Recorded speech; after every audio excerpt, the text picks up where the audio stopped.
Assalamualaikum warahmatullahi wabarakatuh. Alhamdulillah wassalatu wassalamu ala Rasulillah wa ala alihi wa sahbihi wa man walah, amma ba'd. InsyaAllah pada pagi ini kita akan membaca ayat yang ke-40 dan ayat yang ke-41. Kemudian kita akan melihat apakah teladan, apakah ibrah pengajaran yang kita boleh ambil daripada kedua-dua ayat ini, yang mana ayat yang ke-40 dan ke-41 ini masih lagi Allah menceritakan tentang nasihat, teguran daripada seorang lelaki kepada sahabatnya yang zalim, sahabatnya yang tidak percaya kepada hari kiamat, sahabatnya yang sombong dengan kekayaan yang dimilikinya. Pada hari semalam kita telah membaca pada ayat yang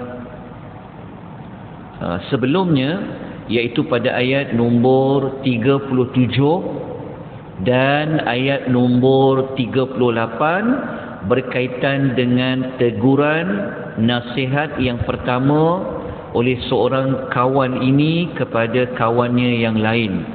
Maka pada pagi ini kita akan melihat teguran yang kedua. Sebelum kita masuk kepada kita lihat kepada ayat yang ke-40, yang mana ayat yang ke-40 ni sebenarnya adalah lanjutan daripada teguran yang kedua yang telah disebutkan pada ayat yang ke-39. Ayat 39, lelaki ini telah memberikan nasihat bahawasanya apabila bangga, kagum dengan harta yang dimiliki, seperti mana dia bangga dengan kebun-kebunnya yang subur, sepatutnya kawannya itu mengembalikan apa yang ada itu kepada Allah Subhanahu wa ta'ala, yang telah pun kita pelajari pada hari semalam dari sudut ucapan Masya Allah la quwwata illa billah. Kita bacakan ayat yang ke-40 ini. A'udzu billahi minasyaitonir rajim.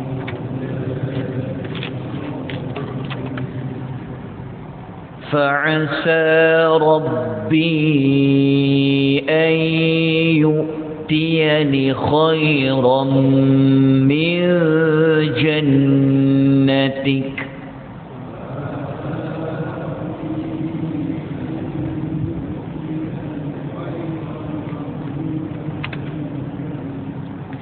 وَيُرْسِلَ عَلَيْهَا حُسْبَانًا مِنَ السَّمَاءِ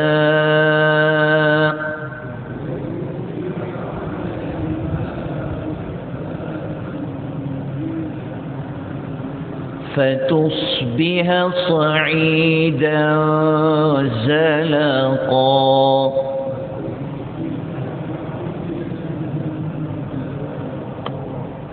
Teruskan pada ayat 41. أَوْ يُصْبِحَ مَاؤُهَا غَوْرًا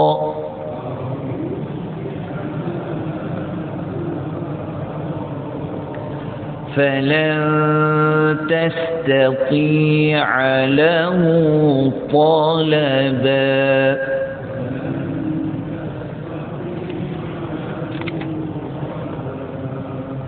Kita kembali kepada ayat yang ke-40.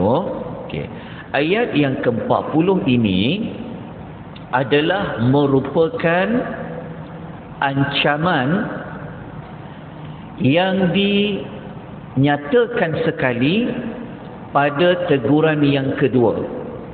Teguran yang kedua adalah pada ayat yang ke-39.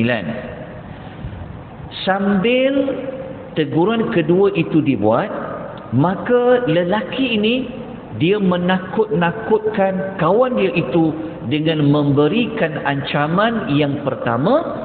Ancaman itu dia kata mula-mula dia kata pada kawan dia.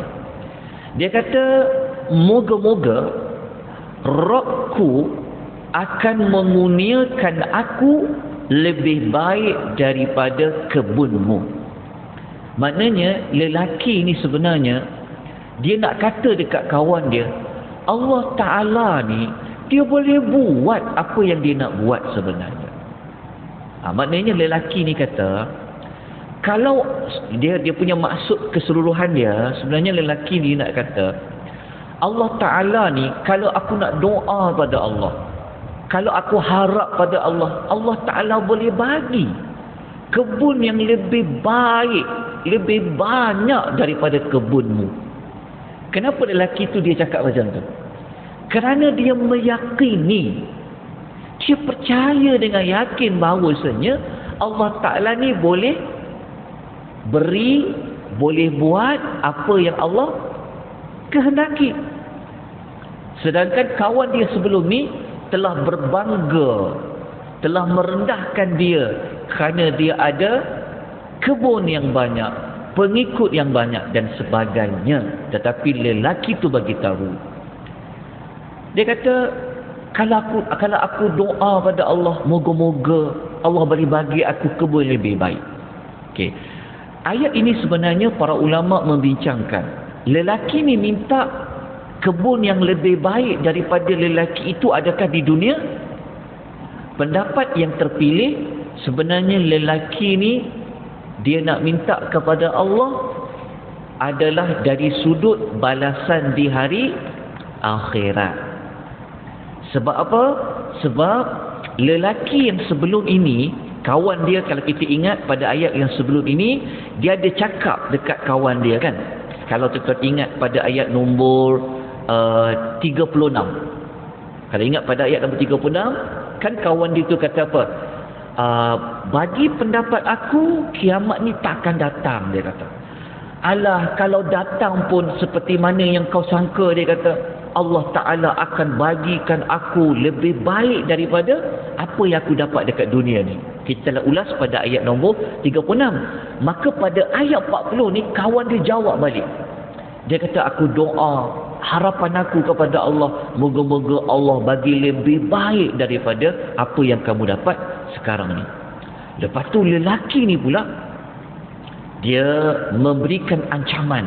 Dia kata wa yursila 'alaiha khusbanan minas sama. Dia kata moga-moga, dia kata Allah Ta'ala akan menimpakan kebun kau itu dengan bencana yang datang daripada langit. Maknanya lelaki itu ditakut-takutkan kawan dia. Dia kata moga-moga engkau ni kalau sombong sangat, kalau takjub sangat dengan apa yang kau miliki ni, dia kata moga-moga, dia kata aku bimbang nanti kebun kau tu akan hancur, datang azab daripada langit. Cuma tidak diberitahu secara spesifik. Azab dari langit tu apa? Mungkin Allah turunkan hujan yang lebat, mungkin Allah hantar angin yang kuat, wallahu alam. Tetapi bencana itu datang dari langit. Kenapa datang dari langit? Kenapa tak cakap bencana itu datang dari bumi? Kerana para ulama kata kalau dia datang dari langit, tak boleh lagi untuk elak. Kemudian antara bencana tersebut, dia kata fatusbiha. Kita jumpa tak perkataan fatusbih? Fatusbih sangat dekat dengan makna subuh. Fatusbih. Tapi dekat ayat ni dia tak terjemahlah waktu subuh. Tapi perkataan fatusbih maksudnya sehingga kebun engkau itu nanti akan menjadi sa'idan zalaqa, menjadi tanah yang licin dan tandus. Maknanya lelaki ni dia memberi dia takutkan kawan dia tadi, kalau Allah datang bencana dari langit, habis kebun kau tu. Kan langsung kau takkan dapati lagi ada sebarang pokok, buah dan sebagainya. Dia kata tanah dia menjadi licin dan tandus. Okey, adakah ancaman lelaki ini benar-benar Allah Ta'ala kabulkan? Kita akan jumpa nanti pada ayat yang berikutnya. Okey, kita pergi ayat nombor 41. Ayat nombor 41 ni, ancaman yang kedua. Yang lelaki ni, dia pesan dekat kawan dia. Dia kata, dia kata, yusbiha ma'uha ghawra. Atau Allah Ta'ala tu akan ambil air kebun yang kau ada tu menjadi kering, ditelan oleh bumi. Okey. Ayat 41 ni, kalau tuan-tuan masih ingat, pada ayat nombor 33. Kalau ingat ayat nombor 33, yang Allah telah beri kepada lelaki yang kawan dia tadi itu apa? Di sekeliling kebun-kebun dia tu ada apa? Wa khilalahuma nahra. Jadi ibu-ibu, tuan-tuan kena tengok balik ayat 33 kalau nak faham ayat nombor 41 ni. Kerana ayat 41 ni dia berkaitan dengan ayat nombor 33 yang Allah Ta'ala kata, nikmat lelaki itu wafajjarna, kami pancarkan, kami alirkan bagi lelaki itu nahara, sebatang sungai. Maknanya kalau waktu kita belajar ayat 33 dulu, lelaki ni mempunyai sumber air yang sangat cukup. Kerana apa? Kerana keliling kebun dia tu ada sumber air dari sungai.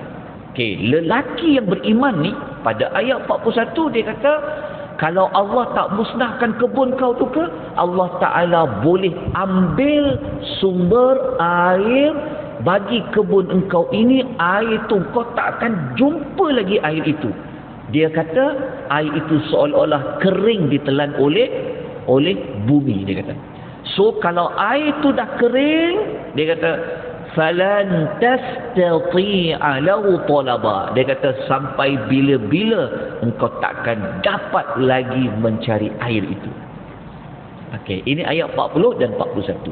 Okey, ayat 40 dan 41 ni, walaupun dalam nota saya tidak menyatakan teladannya, tetapi kita boleh catat dekat situ teladannya apa. Teladannya kita dapat belajar bahawasanya kita kena meyakini bahawa Allah Ta'ala ni dia boleh buat apa sahaja yang Allah nak buat. Allah Ta'ala dia boleh beri apa dia nak bagi, seperti mana ucapan lelaki tadi. Okey, kita akan masuk pada ayat yang berikutnya. Adakah ancaman nombor 1 dan ancaman nombor 2 itu betul-betul berlaku kepada lelaki yang zalim, yang kafir, yang sombong itu? Kita tengok pada ayat yang berikutnya. Okey, lihat pada ayat nombor 42. Kena ganjakkan sikit muka surat dia. Ayat nombor 42. Okey, jumpa ayat nombor 42.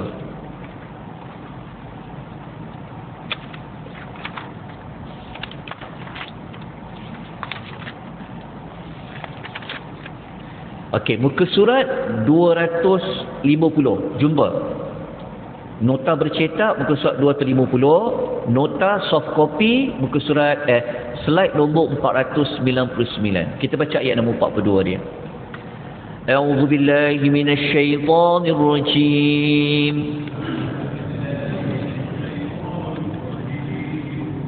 وأحيط بثمره فأصبح يقلب كفيه على ما أنفق فيها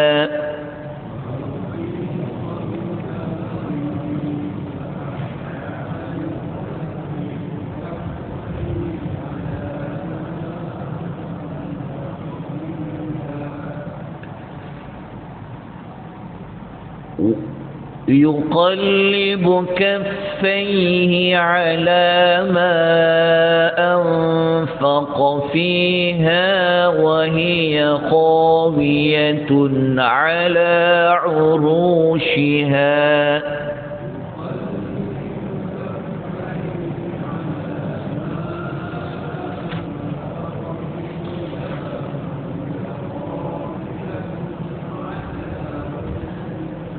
ويقول يا ليتني لم أشرك بربي أحدا.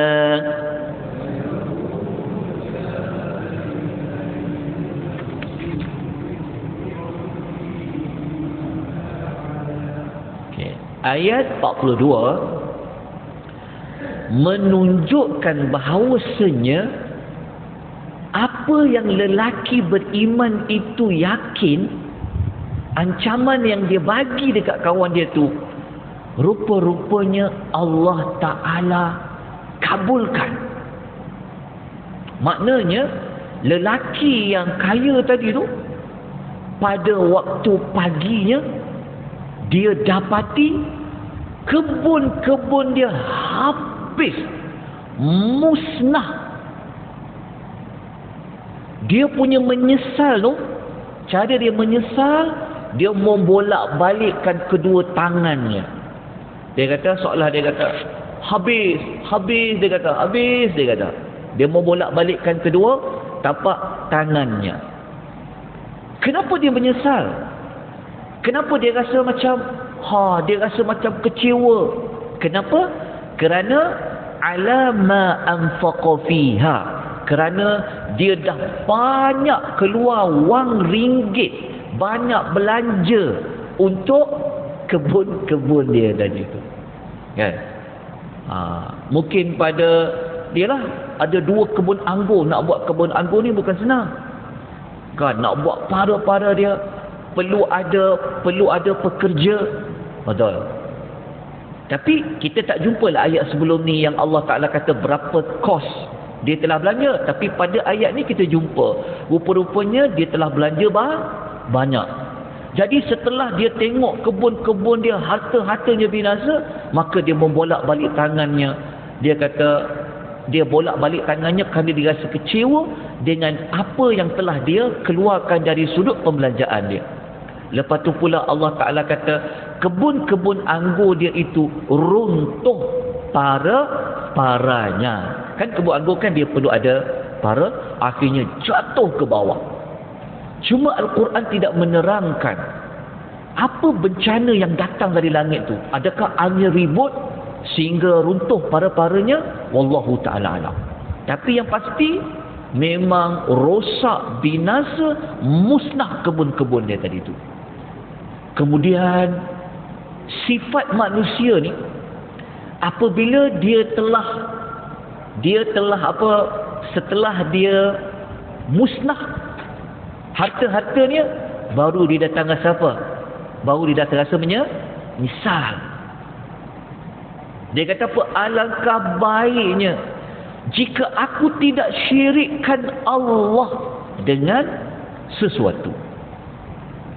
Ayat ini menunjukkan bahawa lelaki ini sebenarnya dia adalah seorang yang kafir. Okey. Ayat ini kalau kita baca dekat penerangan dalam tafsir Al-Misbah, dia menunjukkan kepada kehancuran yang menyeluruh. Okey. Apakah teladan yang kita boleh ambil daripada ayat yang ke-42? Pagi ni apa dapat kita belajar? Walaupun tidak ada tertulis dalam nota tu. Okey. Ayat 42 ni Tuan Salin mungkin boleh ambil sebagai teladan. Kita dapat belajar bahawasanya kalau kita telah melakukan kesalahan, kita seharusnya cepat-cepat kita bertaubat kepada Allah. Lelaki ni kita tak jumpalah ayat dia kata taubat. Tetapi lelaki ni dia melahirkan rasa apa? Dia melahirkan rasa menyesal. Jadi kata orang tua pepatah apa? Jangan menyesal, sesal dulu pendapatan, saya dah lupa. Sesal kemudian tidak berguna. Dalam masa yang sama kita dapat belajar apa? Kita jangan bongkak dengan harta yang kita ada. Kita jangan bongkak dengan kekayaan yang kita ada. Kita kena ingat ayat ni, boleh jadi apa yang berlaku pada ayat 41 ni, 42 ni boleh berlaku kepada kita. Allah bila-bila saja dia boleh cabut cawatan kita. Dia boleh hilangkan harta kita. Dia boleh apa? Kita daripada kaya, Allah Ta'ala boleh bankruptkan kita. Kita daripada harta banyak, Allah bila-bila saja Allah boleh mufliskan kita. Jadi ingat, ayat ini bukanlah hanya khusus untuk lelaki tadi, tapi pelajaran pada kita. Allah Ta'ala dia boleh buat apa yang dia nak buat. Dia boleh bagi orang itu kaya, dia boleh bagi orang itu miskin, dia boleh ambil balik kekayaan itu, dia boleh musnahkan balik kekayaan itu. Kalau kita tidak, kalau kita sombong, kalau kita takjub, tanpa kita menyandarkan sesuatu itu kepada Allah Azza wa Jalla. Jadi kita jumpa lagi insya-Allah pada esok pagi Jumaat. Kita akan terus kepada ayat yang terakhir, 2 ayat terakhir, cerita dua orang lelaki, seorang yang kaya dan seorang yang miskin. Moga-moga dapat manfaat pengisian pada pagi ini. Kita sudahi dengan tasbih kafarah. Subhanakallahumma wa bihamdika asyhadu an la ilaha illa anta astaghfiruka wa atubu ilaik. Wabillahi taufiq wal hidayah. Wassalamu alaikum warahmatullahi wabarakatuh.